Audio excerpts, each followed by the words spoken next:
Hey there. What time is it right now? It's Drummer Daily time. Hey, my name is Daniel Hadaway. That's my last name. I said that really weird. My name is Daniel Hadaway, aka the Drum Coach, and I'm so happy you're here once again on Drummer Daily, where we're going to talk all about your drumming life. And hopefully, I do enough of these podcasts where it can be daily for you. That's what Drummer Daily means now. It used to be a daily podcast, but hey, you know what? I could not sustain doing that for forever. So now I do a few of these every week, and I hope it's enough to kind of be your companion along the way in whatever you're doing. Hopefully, you're playing drums a lot. So on the last episode, we talked a little bit about my experience auditioning for like the first really big gig that I ended up getting, and I talked about what I ended up finding out set me apart from the other people who had auditioned. There were 12 of us who auditioned, and basically, if you haven't listened to that episode, go back and listen to it. It's episode 11 of season 4 of Drummer Daily. So season 4, episode 11, if you want to go find that. But anyway, we talked about how my preparation and also my preparation specifically in regards to knowing a different arrangement of this song, one of the songs we had to learn, basically that was the difference maker for me in getting that gig. But before that, and I want to say this is maybe 3 years before that happened. I'm guessing here, somewhere around that time. I got a call. So I'm trying to kind of paint a picture for you here. I think I was working at Chick-fil-A, which if I've not mentioned before, awesome job. If any of you people out there are looking for a wonderful job and you're a stand-up person, Chick-fil-A is an awesome job. If things ever got really bad for me, I'd go right back there and work again. Great job, great environment for the most part. I would assume wherever you live, if you live in America at least, where we have Chick-fil-A's, I'm assuming that yours is also the same. Be a good place to work. Anyway, I was working there, living with my parents still. I was going to community college, or maybe I was taking a semester off because I did that twice. But my parents had just put in an amazing in-ground pool in our house, and it was summertime. And I, of course, wanted to be a professional drummer so bad, and had dreamed of it, and was practicing every day and doing all the things I thought I should do. And I got off work one day, and I think I worked like 10 to 6 every day. It was kind of like I'd catch all the lunch, and then some of the dinner rush, or sometimes I'd work 6 to 2 in the morning. Either way, got off work and I had a voicemail on my cell phone, and I listened to it, and it was from, I'm going to not share exactly who it is or anything. It's not fair, but especially once you hear the rest of the story, you'll know why it's not fair, or it wouldn't be a good idea to share this. But get a voicemail from a member of a band who they were. I knew who they were because I had some contacts with some people that that knew them, and so I kind of knew who they were. But they were a Southern gospel group, and fairly popular, and that's all I'll say. I'm not going to share any more details than that. Very popular, enough to where they could hire a drummer, which, if you know anything about Southern gospel music, and wouldn't blame me if you didn't, but it's just not my favorite kind of music. But anyway, they don't have drummers a lot. They don't have bands a lot. They play with backing tracks a lot, or they'll have like a piano player, or one of their members will play piano or something. That's pretty much it. But this group could actually afford a band. And so got a call, voicemail, and this voicemail was like, hey, we're looking for a drummer. Wanted to know if you'd be interested in doing it for us. And give me a call back. That was pretty much it. And so I called them back and talked to the guy for a little bit. And he's like, yeah, oh, great. Sounds good. We'll be in touch. He's like, we got a few things going on this month or next month. And then, so we're busy right now, but we'll get back in touch and we'll figure it out. And I, for weeks, all of a sudden I just had dollar signs in my mind. I was like, holy cow. Cause I was working for, a good part-time wage, but I was making part-time money. And I was like, holy cow, I would make more. And they didn't even talk about money. I just assumed that it was going to pay well. I don't know why I assumed that. I was young and naive, but I would walk around my parents' swimming pool, skimming and cleaning the pool and just daydreaming about all the money I was going to make playing for this group. And that's all I thought about constantly. And never heard back. I waited and waited. A month went by and 2 months. And eventually I kind of let it go. I was like, all right, that obviously didn't happen. Ended up seeing them on TV somewhere and saw them with a different drummer. And I was like, oh, well, they obviously got a drummer. It's not me. So that didn't happen. But what's interesting is in that time period where I was starting to kind of let go of the idea of doing this gig, I started thinking about it. And we're all good at like convincing ourselves that, we didn't really want it that much to begin with, which I was certainly doing that.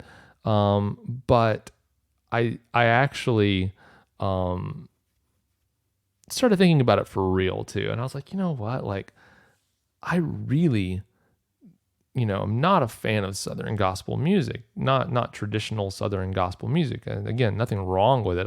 It's not, I don't sit down and put that on and listen to that the way I listen to other stuff. So I was like, man, it might be really tough to play that, or it would be not a good, not musically not as exciting as it could have been. But and then now looking back on it, what I just shared with you is true, which was I was just thinking all about the money I would make, and that was all I cared about when I was wanting that gig so bad. So fast forward, not to the point at which I become a full-time professional yet, but I guess a couple of years after that, I had a friend who was doing like a church camp or something, and he called me up and he said, "Hey, you want to come play this church camp?" He was the old music leader at the youth group church, the church youth group I used to go to when I was a teenager, and he had this camp he was going to do in the summer, and he called me up and said, "Hey, would you come play drums for me?" And I said, "Yes, I will." So we're in this car driving to who knows where to do this church camp. And there's all the other guys in the band I had met before at different points. And then there was one guy that was new. And he, in conversation, somehow it came up that I had talked to this band that I'm talking about. They had called me, and then I never heard back from them. And so he was like, "Wait a minute. You talked to so-and-so?" And I was like, "Yeah." He was like, "When was that?" And I told him like when it was. And this new guy's like, "Holy cow. Like, I was their drummer. Like, I was the guy that they hired for that." And I was like, "No way." And he immediately, the first thing he said to me was, "Well, I'm not their drummer anymore. And that was my choice. And you should be very glad," talking to me, he said, "you should be very glad you did not get that gig, because it was not what you think of when you think of whatever." And he proceeded to tell me that musically, there was like no preparation given to him. They had to play with backing tracks, which was fine. But what I learned was a lot of the venues they were playing these shows in were very small. But not only that, the drummer and all the musicians were hired not to be actually heard. There were still a full drum set in the backing tracks. And so the drummer's job in this gig was to literally, I mean, you played the drums, but they just wouldn't turn them on in the sound system. The sound system would be playing the recorded drums from the album. So you wouldn't even hear the drummer playing there live. It was just for show. It was like you could have been miming the whole thing, and it would have been just as effective. Not only that, it was the drummer's job to run the backing tracks. And this was before the days of having reliable laptops and things like that to run backing tracks. So they had this like device that they ran backing tracks off of. And he explained to me that there was like a little knob, like a little clicking knob that you had to turn to scroll through all the songs. And the songs just had numbers that were how they were found. They had the name of the song displayed, but the song names weren't like in alphabetical order or anything. And so he didn't even know a lot of the songs, like where to find them. Not only that, but this group had put out like 20 albums. And so there were like hundreds of songs that they could play it on any given night. Not only that, but part of every show they did was taking requests from the audience. And so this poor drummer would have to sit up there and try to find the backing track for the song that he didn't even know where it was because it wasn't in alphabetical order. A lot of the songs he never even had heard before, and he was going to have to, at least pretend to play them live. Apparently the gig did not pay anywhere near as much as I had dreamed it was when I had dollar signs in my eyes. Apparently the tour bus situation was very odd and uncomfortable for reasons I won't get into. There were a lot of rules and things, just a very odd situation. So all of that to say, this guy explained to me all the craziness that went on at this gig, and I was immediately so very thankful that I did not play or get that gig. Now, just to be clear, the reason why the guy was on doing this youth group trip thing with me was that he actually, drums were not even his first instrument. He actually was a guitar player.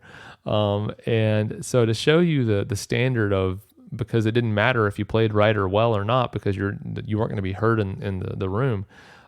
He didn't even really play drums that much. He played another instrument. He played guitar, and they still hired him as their drummer. So that would not have been a good step for me. And so I just want to reassure you, if you're in the spot where you really want something, and it's good to want something, and it could be the right thing for you, whether it's musical or something else, or an opportunity or a dream you have,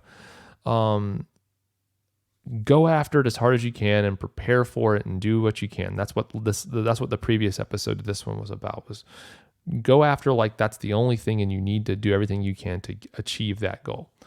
But if you get in the situation, or you find yourself in the situation where it's obvious that it's not going to work out for you, there's probably a good reason for that. So be reassured. And sometimes there may not be a good reason for that, but you might find yourself in a situation like I did, where you learn later on that it was really a good thing that you did not get that thing you thought you wanted so bad.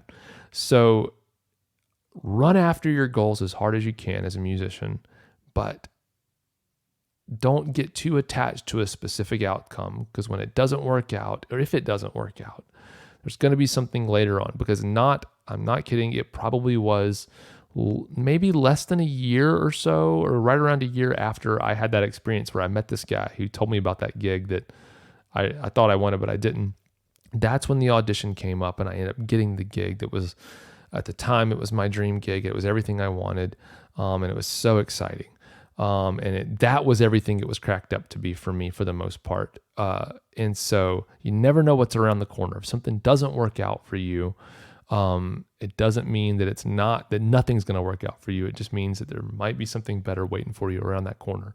So keep your head up, keep trucking along, find the next goal, and charge after that one the same way you charged at the one before this one. And something will work out for you eventually, as long as you don't give up. All right.